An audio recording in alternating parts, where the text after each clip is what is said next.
युद्ध सुरू झालं की सगळीकडे एकच चर्चा असते, ती म्हणजे मार्केटचं काय होणार. मार्केटमध्ये दोन प्रकारची लोक आहेत, ट्रेडर्स आणि इन्व्हेस्टर्स. इन्व्हेस्टर्सना मात्र इथे मी सांगेन अजिबात घाबरण्याची गरज नसते, विशेषतः long term investors. Long term investors कोण आहेत की ज्यांचा गुंतवणुकीचा कालावधी हा 5 वर्ष किंवा त्याहून अधिकचा आहे. एक छोटासा डेटा आपण समजून घेऊया. 1990मध्ये जेव्हा गल्फ वॉर झालं त्यानंतर पुढच्या 5 वर्षामध्ये सेन्सेक्स भारतीय शेअर बाजार हा जवळपास 120% वाढला, दुप्पटीपेक्षाही जास्त. 1999मध्ये कारगिल वॉर नंतर देखील सेन्सेक्स पुढच्या 5 वर्षामध्ये 80% वाढला.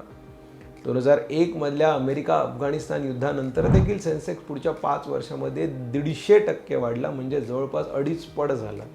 आणि अमेरिका इराक युद्धानंतर 2004 नंतर देखील पुढच्या 5 वर्षामध्ये सेन्सेक्स जवळपास 100% वाढला, 2008ची मंदी पचवून देखील.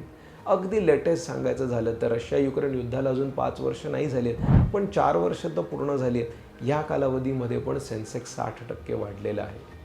एकच गोष्ट इथे कन्फर्म होते, ती म्हणजे इंडियन स्टॉक मार्केट कोणत्याही प्रकारचे शॉक्स पचवू शकतं आणि लाँग टर्म वेल्थ क्रिएशनची जी कन्सिस्टन्सी आहे ही कायमच मेंटेन करत असतं.